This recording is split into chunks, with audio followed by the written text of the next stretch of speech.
আসসালামু আলাইকুম দর্শক, ওয়েলকাম টু মাই চ্যানেল। আজকে আরেকটি নতুন রেসিপি নিয়ে হাজির হলাম। এটাও বাচ্চাদের অনেক ফেভারিট একটা রেসিপি, চিলি চিকেন। আর চিলি চিকেনটি রান্না করার জন্য যা যা লাগবে আমি সব এখানে মেপে নিয়েছি, এক এক করে দেখাবো।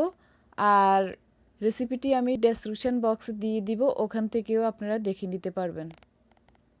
এখানে আমি আদা কুচি নিয়েছি 1.5 টেবিল চামচ, রসুন কুচি 1.5 টেবিল চামচ, সয়া সস 1.5 টেবিল চামচ, টমেটো সস 4 টেবিল চামচ, কর্নফ্লাওয়ার 2 টেবিল চামচ, চিনি 1 চা চামচ, গোলমরিচ গুঁড়া আধা চা চামচ, ভিনিগার আধা টেবিল চামচ, 5টা শুকনো মরিচ, 6টা কাঁচামরিচ ফালি। আর এখানে নিয়েছি লাল ক্যাপসিকাম, ঠিক এভাবে 4 কোনা করে কেটে নিয়েছি আধা কাপ নিয়েছি সবুজ ক্যাপসিকাম, আধা কাপ পেঁয়াজ ঠিক এভাবে কেটে নিয়েছি 4 কোনা করে, 1 কাপের 3 ভাগের 1 ভাগ তেল, লবণ নিয়েছি এখানে প্রয়োজন মতো দিয়ে দেব। এখানে আমি মুরগির বুকের মাংস নিয়েছি 1 কাপের একটু বেশি, আর মাংসটা ঠিক এভাবে একটু লম্বাটে করে কেটে নিয়েছি চিকন করে, ধুয়ে পানিটা একেবারে ঝরিয়ে নিয়েছি। এবারে আমি মশলাটা সরিয়ে তারপর মুরগির মধ্যে কর্নফ্লাওয়ার, লবণ, গোলমরিচটা মেখে নিব। দিয়ে দিলাম গোলমরিচ গুঁড়া, কর্নফ্লাওয়ার, পরিমাণ মতো লবণ কিন্তু মুরগির মধ্যে এই টাইমে অল্প করে দিতে হবে, কারণ আমরা পরে সয়া সস ব্যবহার করব। সয়া সসের মধ্যে কিন্তু একটু লবণ আছে, ওটা একটু লবণাক্ত।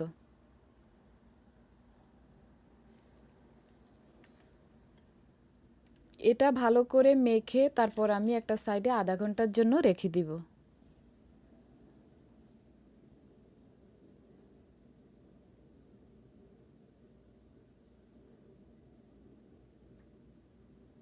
মাংসটা আমার মাখা হয়ে গেছে। এখানে যথারীতি আমি পাতিলে তেল দিয়ে দিলাম। এবারে একটু একটু করে মাংসটা দিয়ে দিচ্ছি, চুলার আঁচ আছে মিডিয়ামে। আর এই মুরগির মাংসটা আমি তেলের মধ্যে একটু হালকা গোল্ডেন করে ভেজে নেব।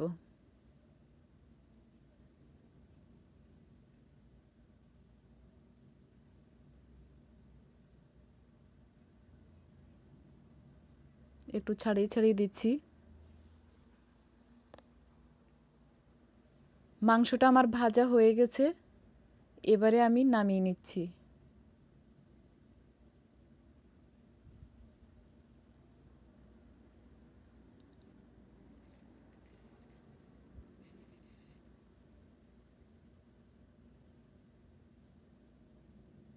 এবারে দিয়ে দিচ্ছি রসুন কুচি,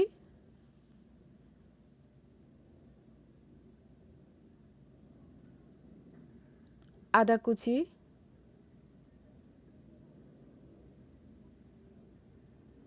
শুকনো মরিচ সাথে দিয়ে দিলাম।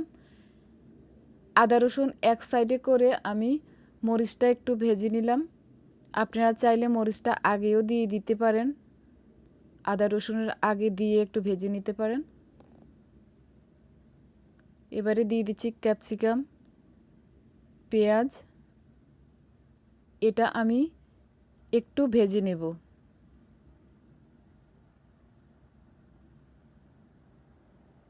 দিয়ে দিলাম মুরগির মাংস। এবারে কিন্তু আমার চুলার আঁচ হাই হিটে আমি দিয়ে দিয়েছি। টমেটো সস দিয়ে দিলাম, সয়া সস, ভিনিগার, চিনি,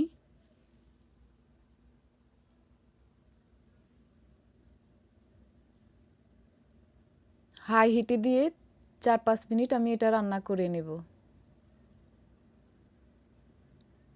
সবশেষে দিয়ে দিলাম কাঁচামরিচ ফালি, এবারে দিয়ে দিব পেঁয়াজ কলি।